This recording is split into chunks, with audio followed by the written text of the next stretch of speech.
Hello friends, once again welcome back to my channel. Today I am going to explain the 7th standard Ganita Prakasha chapter 2 arithmetic expressions from the page number 28. ನಾವು ನನ್ನ last ವಿಡಿಯೋದಲ್ಲಿ page number 27 ವರೆಗೆ explain ಮಾಡಿದ್ದೀನಿ. So ನಾವು ಇವತ್ತು 28ನ page ನಂಬರನ್ನು ನೋಡೋಣ, arithmetic expressions. So ಇಲ್ಲಿ ಏನು ಸ್ಟಾರ್ಟ್ ಆಗ್ತಾ ಇದೆ ಅಂತಂದರೆ ಟರ್ಮ್ಸ್ ಇನ್ ದ ಎಕ್ಸ್ಪ್ರೆಷನ್ಸ್, ಈ ಒಂದು ಎಕ್ಸ್ಪ್ರೆಷನ್ಸ್ನಲ್ಲಿರುವಂಥ ಪದಗಳು. So this is very important concept. So ಕರೆಕ್ಟಾಗಿ ಕೇಳಿಸ್ಕೊಳ್ಳಿ. Suppose we have the expression 3 + 5 × 4 from the last examples without any brackets. Does it have no meaning? ಇದಕ್ಕೇನು ಮೀನಿಂಗ್ ಇಲ್ವಾ? ಇದೆ. When there are expressions having multiple operations and the order of the operation is not specified by the brackets, ಇಲ್ಲಿ ಬ್ರಾಕೆಟ್ಸೇ ಕೊಟ್ಟಿಲ್ಲ ಅಂತಂದರೆ we use the notion of the terms to determine the order. ಈ ರೀತಿಯಾಗಿ ನಮಗೆ ಯಾವುದೇ ರೀತಿಯಾದಂತಹ ಒಂದು ಆವರಣದಲ್ಲಿ ನಿರ್ದಿಷ್ಟಪಡಿಸೋಕ್ಕೆ ಕೊಟ್ಟಿಲ್ಲ ಅಂತಂದರೆ ನಾವು ಪದಗಳ ಕಲ್ಪನೆಯನ್ನು ನಾವು ಇಲ್ಲಿ ಬಳಸ್ತೇವೆ. ಯಾವ ರೀತಿಯಾಗಿ ಅಂತಂದರೆ ಪ್ಲಸ್ ಚಿಹ್ನೆಯಿಂದ ಬೇರ್ಪಡಿಸಿರುವ ಎಕ್ಸ್ಪ್ರೆಷನ್ಸ್ ಭಾಗ ಆಗಿದೆ. ಹೇಗೆ ಅಂತಂದರೆ ಪ್ಲಸ್ ಬೇಕು. 12 + 7 ಇದೆ. ಇದರೊಳಗಡೆ 1 term, second term. This is very important. Terms ಮುಂದೆ ಬರುತ್ತೆ. ಸೊ ಹಾಗಾಗಿಬಿಟ್ಟು ಇದರೊಳಗಡೆ ಎಷ್ಟು ಟರ್ಮ್ಸ್ ಇದೆ ಈ ಒಂದು ಎಕ್ಸ್ಪ್ರೆಷನ್ಸಲ್ಲಿ ಅಂದರೆ 12 ಅನ್ನೋದು 1 ಟರ್ಮ್, ದೆನ್ 7 ಅನ್ನೋದು ಇನ್ನೊಂದು term. So total terms are 2. Okay, ಪ್ಲಸ್ಸಿಂದ ಡಿವೈಡ್ ಆಗಿರೋದು, ಪ್ಲಸ್ಸಿಂದ ಬೇರ್ಪಟ್ಟಿರೋವು. Okay, next fine. ಹಾಗಾದರೆ 83 - 14 ಸೊ ಇಲ್ಲಿ ಪ್ಲಸ್ ಇಲ್ವಲ್ಲ, ಆವಾಗ ಹೇಗೆ ಮಾಡೋದು? ಸೊ ನಾವು 6th ಸ್ಟ್ಯಾಂಡರ್ಡಲ್ಲಿ ಕಲ್ತಿದ್ವಿ, ಯಾವುದು ಇಂಟೀಜರ್ಸ್ ಪಾಠದಲ್ಲಿ ಏನಂತ ಹೇಳಿಬಿಟ್ಟು, ಸೊ ನಾವು -4 ಅಡಿಟಿವ್ ಇನ್ವರ್ಸ್ ಅಂತ ಹೇಳಿಬಿಟ್ಟು ಕಲ್ತಿದ್ವಲ್ವಾ. ಸೊ ಅಡಿಟಿವ್ ಇನ್ವರ್ಸ್ ಅಂತ ಅಂದರೆ ಏನು? +14ರ ವಿಲೋಮ ಯಾವುದು ಅಂದರೆ -14, -14ರ ವಿಲೋಮ ಯಾವುದಪ್ಪ ಅಂತ ಅಂದರೆ +14, ಅಡಿಟಿವ್ ಇನ್ವರ್ಸ್ ಅಂತ ಹೇಳಿ. ಸೊ ಹಾಗಾಗಿಬಿಟ್ಟು ಅದಕ್ಕೋಸ್ಕರ ಈ ರೀತಿಯಾಗಿ ಬರೆದಿದ್ದಾರೆ. -14ನ್ನು ನಾನು ಬ್ರಾಕೆಟ್ ಒಳಗಡೆ ತೊಗೊಂಡ್ಬಿಟ್ಟು ಪ್ಲಸ್ ಅಡಿಟಿವ್ ಇನ್ವರ್ಸ್ ತೊಗೊಂಡು ಮಾಡಿದ್ದಾರೆ. ಸೊ ವಿಲೋಮದ ಬಗ್ಗೆ ಮಾತಾಡಿದ್ವಿ. 14ರ ವಿಲೋಮ -14, -14ರ ವಿಲೋಮ 14 ಅಂತ ಹೇಳಿ. ಸೊ ಹಾಗಾಗಿಬಿಟ್ಟು ಇಲ್ಲಿ 83 ಬರೆದುಬಿಟ್ಟು 83 ಬರೆದು ಪ್ಲಸ್ ಚಿಹ್ನೆ ಹಾಕಿ ಈ -14ನ್ನು ಒಳಗಡೆ ತೊಗೊಂಡಿದ್ದಾರೆ. ಸೊ ಈಗ ಮತ್ತೆ ಪ್ಲಸ್ ಚಿಹ್ನೆ ಬಂತಾ? ಸೊ ಹಾಗಾದರೆ ಟರ್ಮ್ಸ್ ಎಷ್ಟಿದೆ? 1 ಟರ್ಮ್, 2 ಸೆಕೆಂಡ್ ಟರ್ಮ್. ಸೊ 1 ಟರ್ಮ್ದ ಆನ್ಸರ್ ಎಷ್ಟು? 83. +83 ಅಂತ ಹೇಳೋ ಅವಶ್ಯಕತೆ ಏನಿಲ್ಲ. 83 ಅಂದರೆ ಓಕೆ. ಬಟ್ ಮೈನಸ್ ಇದ್ದಾಗ we have to mention the symbol here. So -14. So these are the 2 terms of this expressions. ಇಲ್ಲಿ ಕೊಟ್ಟಿದ್ದಾರೆ 18 - 14 ಎಕ್ಸ್ಪ್ರೆಷನ್ಸ್ ಯಾವುದು ಅಂದರೆ 83 ಆ್ಯಂಡ್ -14. ಇಲ್ಲಿ ನೋ ನೀಡ್ ಟು, ಇಲ್ಲಿ ಪ್ಲಸ್ಸೇ ಇರೋದ್ರಿಂದ ಹಾಗಾಗಿಬಿಟ್ಟು ನಮಗೆ ಅವಶ್ಯಕತೆ ಆಗಲಿಲ್ಲ. Next question. Check if replacing the subtraction by adding in this way does not change the value. Okay, fine. ಇಲ್ಲಿ does not change the value of the expression by taking different examples. ಒಂದು ಎಕ್ಸಾಂಪಲನ್ನು ತೊಗೊಂಡ್ಬಿಟ್ಟು so ನಾವು ಈ ಒಂದು ರೀಪ್ಲೇಸನ್ನು ಮಾಡೋದ್ರಿಂದ ಏನಾದರೂ ಆ value change ಆಗುತ್ತಾ ಅಂತ ಹೇಳಿಬಿಟ್ಟು ತೊಗೊಳ್ತೇಣ. ಫಸ್ಟ್ ಒಂದು ಎಕ್ಸಾಂಪಲ್,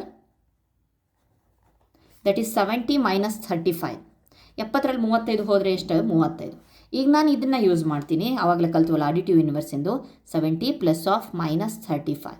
ಸೊ ಇಲ್ಲೂ ಏನು ಮಾಡ್ತೀವಿ, ನಾವು 6th ಸ್ಟ್ಯಾಂಡರ್ಡಲ್ಲಿ ಕಲ್ತಿದ್ವಿ.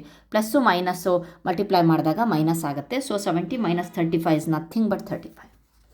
ಸೊ ಇದೇ ರೀತಿ ನೀವು ಮಾಡಿದ್ರು ಸಹ so will get the same answer. Okay, ಆಯಿತು, ಚೆಕ್ ಆಯಿತು ಇದು. Next one. Can you explain why subtracting a number is the same as adding its inverse using the token model of the integers that we saw in the class 6th standard of the mathematics. Token ಮಾಡೆಲನ್ನು ನಾವು ಈ ಒಂದು token model of the integers ಅಂತ ಹೇಳಿಬಿಟ್ಟು 6ನೇ ಕ್ಲಾಸಲ್ಲಿ ಓದಿದ್ವಿ. So ಬನ್ನಿ ನೋಡೋಣ. Simple ಏನು ಟೋಕನ್ ಮಾಡೆಲ್ ಅಂತ ಅಂದರೆ ಟೋಕನ್ಸ್ಗಳನ್ನು ಬರೆಯೋದು ಅಷ್ಟೇ. ಫಾರ್ ಎಕ್ಸಾಂಪಲ್ ನೋಡ್ತೀನಿ. ಸೊ ಸಿಂಪಲ್ ಆಗಿರುವಂಥದ್ದು ತೊಗೊಳ್ತೀನಿ. ಇದು ಕರೆಕ್ಟ್ ಗೊತ್ತು, 4 - 5 = -1. ಟೋಕನ್ ಮಾಡೆಲಲ್ಲಿ ನಾನೇನು ಮಾಡ್ತೀನಿ, +1, ಇದು ಪ್ಲಸ್ಸು, 3ನೇ ಪ್ಲಸ್ಸು, 4ನೇ ಪ್ಲಸ್ಸು, 4ನೇ ಪ್ಲಸ್ ಅಷ್ಟೇ.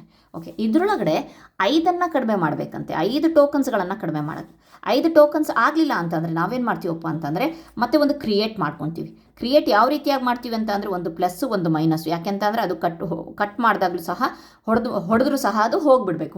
ಹೋದರೆ ನಮಗೆ 4 ಹಾಗೆ ರಿಮೈನಿಂಗ್ ಸಿಗುತ್ತೆ. ಸೊ ಮತ್ತೊಂದ್ಸಲಿ ಹೇಳ್ತಾ ಇದ್ದೀನಿ ಯಾವ ರೀತಿಯಾಗಿ ಟೋಕನ್ ಮಾಡೆಲನ್ನು ಬರಿತೀವಿ. 5 ಇದೆಯಲ್ವಾ, ಸೊ ಇನ್ನೂ ಒಂದು ಬೇಕಾಗುತ್ತಲ್ವಾ. ಸೊ 5 ಆಗೋಕ್ಕೋಸ್ಕರ ಇದನ್ನು ಟೋಕನ್. ಒಂದು ವೇಳೆ ಇಲ್ಲಿ 4 + -6 ಇತ್ತಪ್ಪ ಅಂತಂದರೆ ಅವಾಗ 1 2 3 4 ಟೋಕನ್ ಬರೆದ್ಬಿಟ್ಟು 6ಗೋಸ್ಕರ ಒಂದು ಪೇರ್ ಇನ್ನೊಂದು ಪೇರ್ ಬರಿತಿದ್ವಿ. ಯಾಕೆಂತಂದರೆ ಇದು ಲೆಸ್ ಆಗೋದೇ ಅಲ್ವಾ, ಸೊ ಇದು ಲೆಸ್ಸೇ. ಹಾಗಾಗಿಬಿಟ್ಟು ಇದನ್ನು ಪೇರನ್ನು ಈ ರೀತಿಯಾಗಿ ಬರೆದ್ವಿ. ಈಗ -5 ಮಾಡಿದಾಗ ಈ 5 ನಾವು ಟೋಕನ್ ಮಾಡೆಲ್ಸ್ಗಳನ್ನು ತೊಗೊಂಡಾಗ ಎಷ್ಟು ಉಳಿತು? ಅದು ವಿತ್ ಸಿಂಬಲ್ -1 ಉಳಿತು. 1 ಟೋಕನ್ ಉಳಿದಿದೆ ಅಂತ ಹೇಳಿಬಿಟ್ಟು. ಓಕೆ, ನೆಕ್ಸ್ಟ್ ಇನ್ನು ಮುಂದೆ ನೆಕ್ಸ್ಟ್ ಪೇಜ್ಗಳಲ್ಲಿ ಭಾಳ ಇದೆ ಟೋಕನ್ ಮಾಡೆಲಲ್ಲಿ, ಸೊ ಅಲ್ಲಿ ನೋಡೋಣಂತೆ. Okay fine. ನೆಕ್ಸ್ಟ್ ಏನು ಕೊಟ್ಟಿದ್ದಾರೆ? ಇದಾಯ್ತಲ್ವಾ. Next, all subtracting in an expressions are converted to the addition in this manner. ಈ ರೀತಿಯಾಗಿ ಮಾಡಿದ್ದಾರೆ. ಏನಂತ ಹೇಳ್ಬಿಟ್ಟು -18 -3 ಮತ್ತು ಅದನ್ನು ಒಳಗಡೆ ಹಾಕಿಬಿಟ್ಟು, ಇಲ್ಲೇನು ಒಳಗಡೆ ಹಾಕೋಗಿಲ್ಲ, ಯಾಕೆಂತಂದರೆ ಪ್ಲಸ್ ಮಧ್ಯಕ್ಕೆ ಬರುತ್ತಲ್ವ -3. ಸೊ 6 × 5 +3 ಇಲ್ಲೇನೂ ಇಲ್ಲ. ಇದೊಂದು ಪ್ಲಸ್ಸನ್ನು ಯಾವ ರೀತಿಯಾಗಿ ಪ್ಲಸ್ಸಿಂದ ಟರ್ಮ್ಸ್ಗಳನ್ನು ಯಾವ ರೀತಿಯಾಗಿ ಡಿವೈಡ್ ಮಾಡಿದ್ದಾರೆ ಅಂತ ಹೇಳ್ಬಿಟ್ಟು ತೋರಿಸ್ತಾ ಇದ್ದಾರೆ. ಸೊ ಪ್ಲಸ್ ಇಲ್ಲೂ 2 ಟರ್ಮ್ಸ್ ಆಯಿತು, ಇದೊಂದು ಟರ್ಮು ಇದೊಂದು ಟರ್ಮು. ಸೊ ಇಲ್ಲಿ ನೋಡಿ 2 - 10 +4. ಫಸ್ಟ್ ಇದನ್ನು ಮಾಡ್ಕೊಳ್ಳೋಣ. 2 - 10 ಯಾವ ರೀತಿಯಾಗಿ ಬರೀ 2 ಪ್ಲಸ್ ಬರೆದ್ಬಿಟ್ಟು -10 ಮಾಡ್ಕೊಳ್ಳೋಣ. ಅದಾದಮೇಲೆ ನೆಕ್ಸ್ಟು ಸೇಮ್ ಥಿಂಗ್ 4 × 6. ಎಷ್ಟು ಟರ್ಮ್ ಇದೆ? ಇದೊಂದು ಟರ್ಮ್ ಇದೆ, ಇದೊಂದು ಟರ್ಮ್ ಇದೆ, ಇದು there are 3 terms. Okay, 3 terms ಆಯಿತು. So 1 2 3. Okay fine. Next, expressions as sum of its terms. ಇಲ್ಲಿ ಟರ್ಮ್ಸ್ಗಳನ್ನು ಬರಿಬೇಕಂತೆ ಎಷ್ಟು ಪದಗಳಿದಾವೆ ಅಂತ already they have given the example. 13 -2 and 6. ಇಲ್ಲಿ ಎಷ್ಟು ಟರ್ಮ್ಸ್ ಇದೆ? 2 terms, which are those 5 and 6 × 3. Okay, next ಇಲ್ಲಿ ಎಷ್ಟಿದೆ? 4 ಇಲ್ಲಿ ಬರಿಬೇಕು. ಆ್ಯಂಡ್ ದೆನ್ 15, ಇದು -9 ಪ್ಲಸ್ಸಿಂದ ಸಪ್ರೇಟ್ ಆಗಿ -9. So 4 15 and -9. ಓಕೆ, ನೆಕ್ಸ್ಟ್ 23 -2 × 4 ಎರಡು ಜೊತೆಗಿದೆ. And then 16. ಓಕೆ, ಸೊ 23 ಅನ್ನೋದು 1 term, -2 × 4 is 1 term, and then 16 is the 1 term. Total 3 terms are there. Again 28, 19, -8. 28 ಅನ್ನೋದು 1 term, 19, then -8 is 1 term. Okay, fine. Next, now we will see how terms are used to determine the orders of the operations to find the value of the expressions. ಹೌದಲ್ವಾ? ಈ ಒಂದು expressions ಬೆಲೆ ಕಂಡುಹಿಡಿಯೋಕ್ಕೆ ನಾವು ಕ್ರಿಯೆಗಳ ಕ್ರಮವನ್ನು ನಿರ್ಧರಿಸಲು ಪದಗಳನ್ನು ಯಾವ ರೀತಿಯಾಗಿ ಬಳಸ್ತೀವಿ ಅನ್ನೋದನ್ನು ನಾವು ಈಗ ನೋಡ್ತೀವಿ. We will start with the expressions having only addition with all the subtractions suitably converted into addition. ಕೇವಲ ಒಂದು ಅಡಿಷನ್ ಎಕ್ಸ್ಪ್ರೆಷನ್ಸ್ಗಳನ್ನು ಪ್ರಾರಂಭಿಸೋಣ. ಎಲ್ಲ ವ್ಯವಕಲಗಳನ್ನು ಸಂಕಲನಗಳಾಗಿ ನಾವು ಚೇಂಜ್ ಮಾಡ್ಕೊತೀವಿ. ಓಕೆ, ಪದಗಳನ್ನು ಕೂಡುವ ಕ್ರಮ ಬದಲಿಸುವುದರಿಂದ ಬೇರೆ ಬೇರೆ ಬೆಲೆಗಳು ದೊರೆಯುತ್ತಾ ಅಂತ ಹೇಳ್ಬಿಟ್ಟು ಇಲ್ಲಿ ಕ್ವಶನ್ ಕೇಳಿದ್ದಾರೆ. Does changing the order in which the terms R added give different values ಅಂತ ಹೇಳ್ಬಿಟ್ಟು ಕೊಟ್ಟಿದ್ದಾರೆ. ಸೊ ಬನ್ನಿ ನೋಡೋಣ, ಆರ್ಡರ್ಸನ್ನು ನಾವು ಚೇಂಜ್ ಮಾಡಿ ನೋಡೋಣ. For example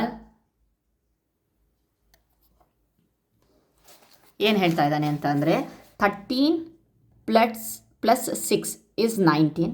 so order change ಮಾಡ್ತೀನಿ. 6 + 13 is also 19. ಸೊ ಅದನ್ನೇ ನಾನು ಇದರೊಳಗಡೆ ಮಾಡ್ತೀನಿ. 13 - 6 is equal to that is 7. So ಅದೇ ನಾನು ಏನು ಮಾಡ್ತಾ ಇದ್ದೀನಿ? -6 + 13 ಆರ್ಡರನ್ನು ಚೇಂಜ್ ಮಾಡ್ತಾ ಇದ್ದೀನಿ, ಅದರಲ್ಲೂ ಬದಲು ಮಾಡ್ತಾ ಇದ್ದೀನಿ. ಓಕೆ, ಸ್ವ್ಯಾಪಿಂಗ್ ಅಂತ ಹೇಳ್ತೀವಲ್ವ ಅದು. ಸೊ -6 + 13 ಅಂತ ಅಂದರೆ ಇಲ್ಲಿ ಕ್ರಿಯೆ ಮೈನಸನ್ನು ಮಾಡಬೇಕಾಗುತ್ತೆ. 13ಅಲ್ಲಿ 6 ಹೋದರೆ 7. ಸೊ ನಂಬರ್ ಇದು ಬಿಗ್ಗರ್ ಇರೋದ್ರಿಂದ ಅದರ ಒಂದು ಸಿಂಬಲ್ ಪ್ಲಸ್ ಇದೆ, ಆ ಸಿಂಬಲನ್ನು ನಾವು ಬರಿತೀವಿ. ಓಕೆ, ಸೊ ಏನಾದರೂ ಚೇಂಜ್ ಆಯಿತಾ? ಇಲ್ಲೂ ಸಹ ಏನೂ ಚೇಂಜ್ ಆಗಿಲ್ಲ. ಅಡಿಷನಲ್ಲೂ ಸಹ ಇಲ್ಲಿ ಮೈನಸ್ ಕೊಟ್ಟಾಗಲೂ ಸಹ ನಾನು ಇಲ್ಲಿ ಚೇಂಜ್ ಆಗಿಲ್ಲ. ಸೊ ಹಾಗಾಗಿಬಿಟ್ಟು does changing the order in which the term are added given different values? No. Now there is no change when we change the order in terms while adding ಅಂತ ಹೇಳ್ಬೋದು. Okay, next swapping and the grouping ಅಂತ ಹೇಳ್ಬಿಟ್ಟಿದೆ. Okay, swapping and the group ಅದಲು ಬದಲು ಮಾಡೋದು ಮತ್ತು ಗುಂಪು ಮಾಡೋದು ಅಂತ ಹೇಳಿಕೊಟ್ಟಿದ್ದಾರೆ. Okay fine. Example 6, Madhu is flying a drone from the ಟೆರೆಸ್ನಿಂದ ಮಧು ಡ್ರೋನ್ ಹಾರಿಸ್ತಿದ್ದಂತೆ. The drone goes 6 meter up and then 4 meter down. 6 meter up ಹೋದಂತೆ, ದೆನ್ ಡೌನ್ ಬಂದಂತೆ 4 meter. ರೈಟ್ ಆನ್ ಎಕ್ಸ್ಪ್ರೆಷನ್, ಯಾವುದು? ಡ್ರೋನ್ ಹೇಳ್ತಿರೋದು. Write an expression to show how high the final position of the drone is from the terrace. ಹಾಗಾದರೆ ಟೆರೆಸ್ಗಿಂತ ಎಷ್ಟು ಹೈಟಲ್ಲಿ ಅವನು ಹಾರಿಸ್ತಾ ಇದ್ದಾನೆ ಅಂತ ಹೇಳೋಕ್ಕೋಸ್ಕರ ನಾವೇನು ಮಾಡ್ತೀವಿ? ಫಸ್ಟ್ 6ಅನ್ನು ನಾವು ಪ್ಲಸ್ ಚಿಹ್ನೆಯಿಂದ ತೋರಿಸ್ಬೋದು, ಯಾಕೆಂತಂದರೆ ಅಪ್ ಅಲ್ವಾ. ನೆಕ್ಸ್ಟು ಡೌನ್ ಬಂತು ಅಂತ ಅಂದರೆ ಇದನ್ನು ಮಾಡ್ಬೋದು. 6 - 4 is nothing but 2. While the sum change if we swap the term. So ಇಲ್ಲಿ ನಾವು ನೋಡಿದ್ವಲ್ವ, ಅದೇ ರೀತಿ ಚೇಂಜ್ ಮಾಡ್ತೀವ. So -4 + 6 is equal to again 6ಅಲ್ಲಿ 4 ಹೋದರೆ 2, ದೊಡ್ಡ ಸಂಖ್ಯೆ ಒಂದು ಚಿಹ್ನೆ 6. ಪ್ಲಸ್ ಇದೆ. ಸೊ ನಾವು ಹಾಗಂತ ಹೇಳ್ಬಿಟ್ಟು -6 ಮಾಡೋ ಹಾಗಿಲ್ಲ. ಸೊ ಚಿಹ್ನೆ ಚೇಂಜ್ ಮಾಡೋ ಹಾಗಿಲ್ಲ, ಚಿಹ್ನೆ ಜೊತೆಗೆ ನಾವು ಟರ್ಮನ್ನು ಚೇಂಜ್ ಮಾಡಬೇಕು. ಈ ಮಾತು ನೆನಪಿರಲಿ, ಚಿಹ್ನೆ ಚೇಂಜ್ ಆಗೋ ಹಾಗಿಲ್ಲ. Okay, next it doesn't in this case ಅಲ್ವಾ. Next we already know that swapping the terms does not change the sum when both the terms are positive number. When both the terms positive ಆಗಿದ್ದಾಗ so ಯಾವುದೇ ಒಂದು problem ಇಲ್ಲ. Next question ಕೊಟ್ಟಿದ್ದಾರೆ, will this also hold when there are terms having negative numbers as well? Take some more expressions and check. ನೋಡೋಣ, ಒಂದು example ತಗೊಳ್ಳೋಣ. ಇಲ್ಲೇ ತೊಗೊಂಡ್ಬಿಡ್ತೀನಿ ಎಕ್ಸಾಂಪಲ್. ದಟ್ ಈಸ್ -3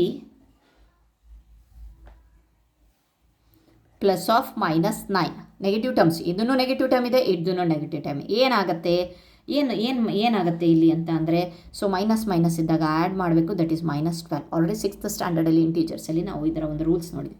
ಸೊ ಈಗ ಮತ್ತೆ ಸ್ವ್ಯಾಪ್ ಮಾಡೋಣ. -9 ಪ್ಲಸ್ -3 ಮತ್ತೆ ಅದೇ ಆ್ಯಡ್ ಮಾಡ್ತೀವಿ. 9 3ಕ್ಕೆ ಆ್ಯಡ್ ಮಾಡಿದಾಗ -12. ಸೊ ಏನು ಕಂಪ್ಲೀಟಾಗಿ there are terms having negative terms. this also hold when there are terms having negative numbers as well? Yes, of course. The sum will not change even on swapping terms with the negative numbers. ಅಂತ ಹೇಳ್ಬೋದು. Okay, next question. Next ಪೇಜಲ್ಲಿ ಏನಿದೆ, can you explain why this is happening using the token model of the integers that we saw in the class 6 textbook of the mathematics? So ಬನ್ನಿ, token ಮಾಡಲಲ್ಲಿ ಸಹ ಇದು apply ಆಗುತ್ತಾ ಅಂತ ಹೇಳಿಬಿಟ್ಟು ನೋಡೋಣ. So ಹಿಂದೆ ಒಂದು ಎಕ್ಸಾಂಪಲನ್ನು ನಾನು ತೋರಿಸಿದ್ದೆ ಟೋಕನ್ ಮಾಡಲಲ್ಲಿ. ಸೊ ಮತ್ತೆ ತೋರಿಸ್ತಾ ಇದ್ದೀನಿ ಯಾವ ರೀತಿಯಾಗಿ ಅಂತಂದರೆ, ಯೂಸಿಂಗ್ ಟೋಕನ್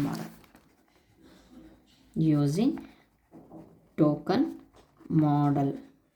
ಓಕೆ, ಎಕ್ಸಾಂಪಲ್ ಯಾವುದಪ್ಪ ಅಂತಂದರೆ -3 ಪ್ಲಸ್ -6. ನಮಗೆ ಆನ್ಸರ್ ಗೊತ್ತು -9 ಅಂತ ಹೇಳಿಬಿಟ್ಟು. ಸೊ ನೋಡೋಣ, -9 ಬರುತ್ತೆ. -3 ಅಂತಂದರೆ 1 2 3 1 2 3 ಇದು ಟೋಕನ್ಸ್. ಓಕೆ, ನೆಕ್ಸ್ಟ್ ಪ್ಲಸ್ ಚಿಹ್ನೆ ಇದೆ. Next -6 tokens 1 2 3 4 5 6. ಸೊ ಏನು ಮಾಡಬೇಕು, ಸೇಮ್ ಚಿಹ್ನೆ ಇದೆ. ಸೊ ಹಾಗಾಗಿಬಿಟ್ಟು ಆ್ಯಡ್ ಮಾಡಬೇಕು. ಎಷ್ಟು, 1 2 3 4 5 6 7 8 9. So symbol is -9. ಓಕೆ, ಇಷ್ಟೇ ಟೋಕನ್ ಮಾಡಲ್ ಅಂತ ಆದರೆ. Okay, fine. ನೆಕ್ಸ್ಟ್ ನೋಡಿ,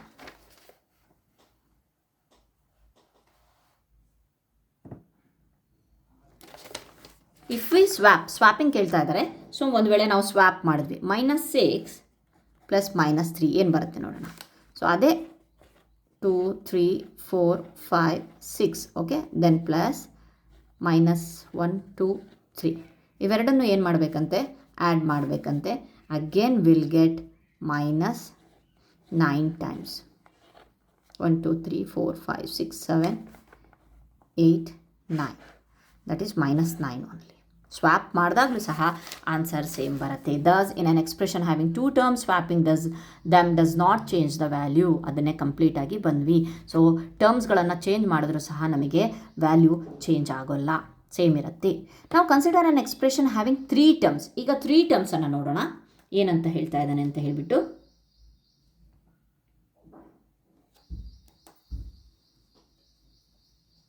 ಓಕೆ, ಏನು ಕೊಟ್ಟಿದ್ದಾನೆ, ಸೊ 3 ಟರ್ಮ್ಸ್ ಕೊಟ್ಟಿದ್ದಾನೆ. -7 10 -11 ಲೆಟ್. ಈಗಲೂ ಸಹ ಇದನ್ನು ಇಂಟರ್ಚೇಂಜ್ ಮಾಡಿದ್ರು, ಸ್ವಾಪಿಂಗ್ ಮಾಡಿದ್ರು ಆಗುತ್ತಾ ಅನ್ನೋದು ಅವನಿಗೆ concept. As add this terms in the following 2 different. ಇದನ್ನು ಡಿಫ್ರೆಂಟ್ ಟರ್ಮ್ಸಲ್ಲಿ ಮಾಡ್ಕೊಳ್ಳೋಣ. ಫಸ್ಟ್ ಇದನ್ನು ಮಾಡೋಣ. -7 + 10 is 3. Then plus of -11. ಅದಾದಮೇಲೆ ಇದನ್ನು ಇದು ಮಾಡಿಕೊಂಡ್ರೆ -8 ಬಂತು.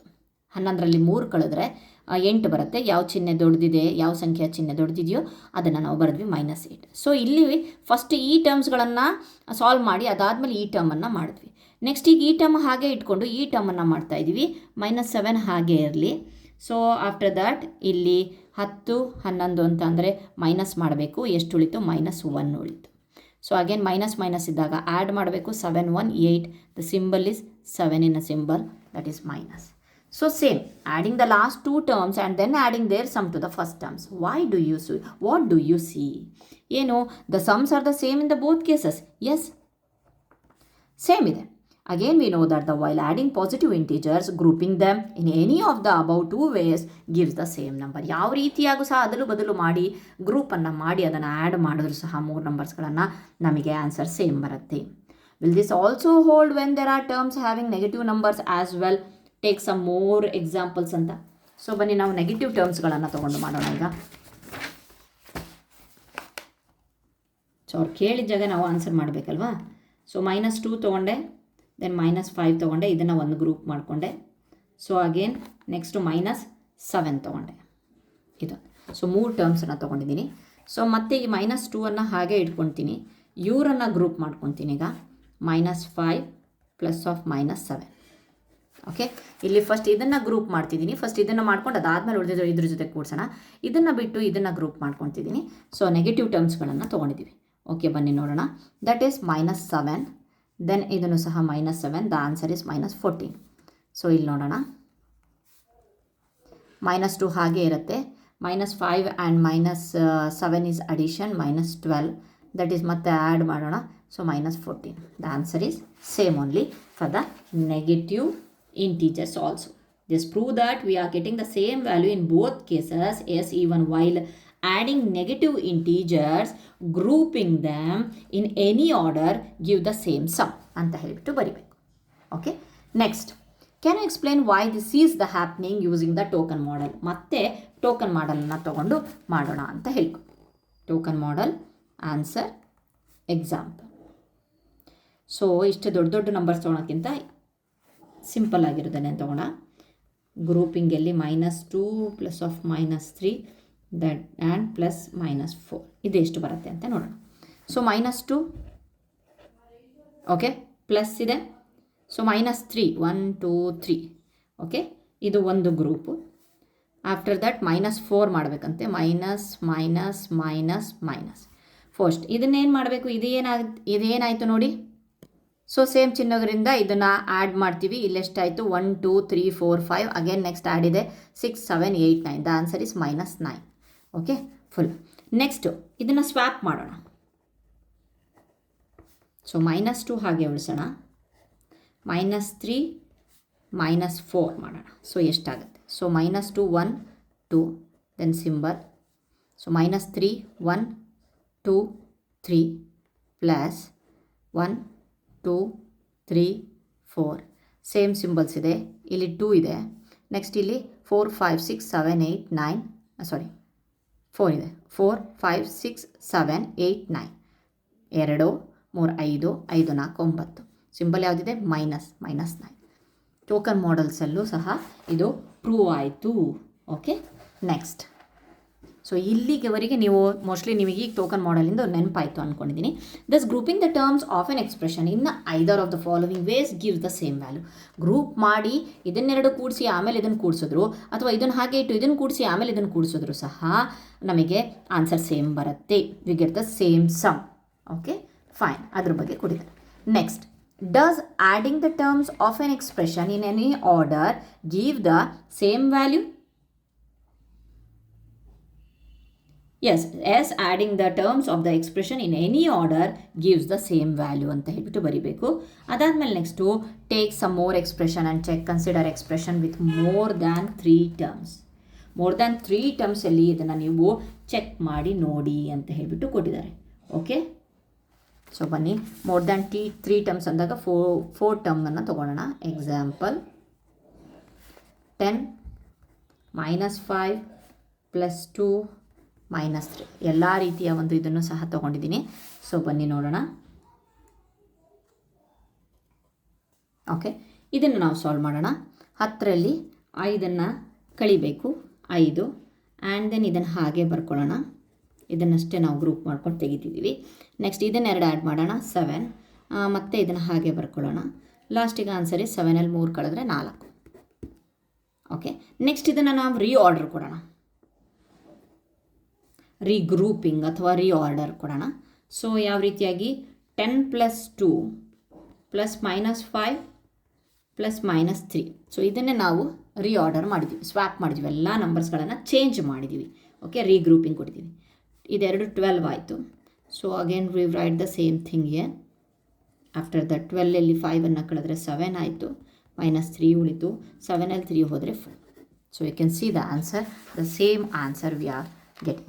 ಸೊ ಸೇಮ್ ಬಂದಿದೆ. So can you explain why this is happening using the token model? So ಮತ್ತೆ ಇದಕ್ಕೆ ಟೋಕನ್ ಮಾಡಲು ಮಾಡಬೇಕಂತೆ. ಸೊ ಬನ್ನಿ ನೋಡೋಣ. ಟೋಕನ್ ಮಾಡಲು ಇದೇ ಸೇಮ್ ನಂಬರಿಗೆ ಬೇಡ, ನಾನು ಸ್ವಲ್ಪ ಈಸಿಯಾಗಿರುವಂಥ ನಂಬರನ್ನು ತೊಗೊಂಡ್ಬಿಡ್ತೀನಿ. 4 -2 +1 -1 ಆನ್ಸರ್ ಎಷ್ಟು ಬರುತ್ತೆ ಅಂತ ಹೇಳ್ಬಿಟ್ಟು ನೋಡು. 4 ಅಂತ ಅಂದರೆ +4 ಅಲ್ವಾ, 1 2 3 4. ನೆಕ್ಸ್ಟ್ -2, ಈ ಚಿಹ್ನೆ ಬರೆದಿರೋದು. ನೆಕ್ಸ್ಟ್ -2 2 ಇದೆ. ಓಕೆ, ಅದಾದಮೇಲೆ ನೆಕ್ಸ್ಟು 1 ಇದೆ, +1 ಇದೆ. ಆಫ್ಟರ್ ದಟ್ -1 ಒಂದಿದೆ. ಓಕೆ, ನೋಡೋಣ ಈಗೇನು ಅಂತ ಹೇಳಿಬಿಟ್ಟು. ಎಷ್ಟಾಯಿತು? ಈ 2ಗೆ ಈ 2 ಹೋಗುತ್ತಲ್ವ, ಈ ಪ್ಲಸ್ಸು ಈ ಪ್ಲಸ್ ಈ ಪ್ಲಸ್ ಈ ಮೈನಸ್ಸು ಒಂದೊಂದೊಂದು ಟರ್ಮ್ ಕ್ಯಾನ್ಸಲ್ ಆಯಿತು. ಸೊ ಉಳಿದಿದ್ದೆಷ್ಟು? 2 ಪ್ಲಸ್, ಇಲ್ಲಿ 1 ಪ್ಲಸ್, ದೆನ್ 1 ಮೈನಸ್ ಉಳಿದಿದೆ. ಓಕೆ, ಮತ್ತೆ ಇಲ್ಲಿ 1 ಪ್ಲಸ್ 1 ಮೈನಸ್ ಹೋಯ್ತಲ್ವ ಟರ್ಮ್ಸ್. ದೆನ್ ಲಾಸ್ಟಿಗೆ ವಿಲ್ ಗೆಟ್ +2. Okay fine. ಇದರೊಳಗೂ ಸಹ ನಾವು ರೀಆರ್ಡರ್ ಅಥವಾ ರೀಗ್ರೂಪಿಂಗ್ ಮಾಡೋಣ. 4 + 1 + -2 + -1. ಓಕೆ, ಇದೇ ನಂಬರ್ಸನ್ನು ನಾನು ರೀಗ್ರೂಪ್ ಮಾಡಿರೋದು. ಸೊ 4 ಮೀನ್ಸ್ 1 2 3 4 +1 ಇದೆ. ಸೊ 1. Next -2 1 2, then -1 -1. ಸೊ ನೀವು ನೋಡಬಹುದು ಇದೆಷ್ಟಾಯಿತು, ಇದನ್ನು ಆ್ಯಡ್ ಮಾಡ್ಕೊಂಬಿಡೋಣ. 1 2 ಸೇಮ್ ಇದೆ, 3 4. After that ಇದೆಷ್ಟಿದೆ? -3 1, ಇದನ್ನು ಆ್ಯಡ್ ಮಾಡ್ಕೊಂಬಿಡೋಣಂತೆ ಬೇಕಾದರೆ. ಆಯಿತು. ಸೊ ಇದರೊಳಗಡೆ ಎಷ್ಟು ಹೋಯಿತು? ಇದು ಇದ್ರ ಜೊತೆಗೆ ಹೋಯಿತು, ಇದು ಇದ್ರ ಜೊತೆ ಕ್ಯಾನ್ಸಲ್ ಆಯಿತು. Plus minus opposite signs cancel ಆಗುತ್ತಲ್ವ. ಸೊ ಲಾಸ್ಟಿಗೆ ಎಷ್ಟು ಉಳಿತು? 1 + 2 + that is +2 only. We'll get the same answer in the token model method also. Okay, next ನೋಡೋಣ. ಓಕೆ, ಸೇಮ್ ಅನ್ನು ಕೊಟ್ಟರು. Thus the addition of the terms in any order gives the same value ಅಂತಂದರೆ ಸಂಕಲನದಲ್ಲಿ ಯಾವುದೇ ಒಂದು ಉಕ್ತಿಗಳನ್ನು ಅಥವಾ ಪದಗಳನ್ನು ಯಾವ ಕ್ರಮದಲ್ಲಿ ಕೊಡಲಾಗುತ್ತೆ ಅನ್ನೋದು ಮುಖ್ಯವಲ್ಲ, ಅವೆಲ್ಲವೂ ಒಂದೇ ಬೆಲೆಯನ್ನು ನೀಡುತ್ತೆ ಅನ್ನೋದು ಅದೇ ಮುಖ್ಯ. ಓಕೆ, ನೆಕ್ಸ್ಟ್ ನೋಡೋಣ. ಒಂದು ಎಕ್ಸ್ಪ್ರೆಷನ್ಸ್ ಕೊಟ್ಟಿದ್ದಾರೆ. 30 + 5 × 4 31 ಟರ್ಮ್, 5 × 4 ಆಲ್ರೆಡಿ ಟರ್ಮ್ಸ್ಗಳನ್ನು ಮಾಡೋದು ಗೊತ್ತಾಯಿತು, that is 50. The expression 5 × 3 + 2 + 78 + 3 is evaluated as follows ಅಂತ ಕೊಟ್ಟಿದ್ದಾರೆ. ಯಾವ ರೀತಿಯಾಗಿ ಕೊಟ್ಟಿದ್ದಾರೆ? 5 × 3 + 2 78 ಅಲ್ಲ, ಇದು 7 ಮಿಸ್ಟೇಕ್ ಆಗಿದೆ. 7 × 8 ಮಾಡ್ಕೊಳ್ಳಿ. ಸೊ 7 × 8 1 ಟರ್ಮ್ ತೊಗೊಂಡಿದ್ದಾರೆ. ಆಫ್ಟರ್ ದಟ್ 3 ಬರೆದಿದ್ದಾರೆ. Okay fine. Next, where 3 + 2 is first evaluated and this sum is multiplied by the 5. ಹೌದಲ್ವಾ? ಸೊ ಏನು ಮಾಡ್ತಾ ಇದ್ದಾರೆ ಅಂತ ಅಂದರೆ, ಫಸ್ಟು ನಾವು ಇದನ್ನು ಮಾಡ್ಕೊಳ್ಳೋಣ. ಎಷ್ಟಾಗುತ್ತೆ ಅಂತ ಅಂದರೆ, ಇದು 3 + 2 ಈಸ್ 5, 5 × 5 is 25.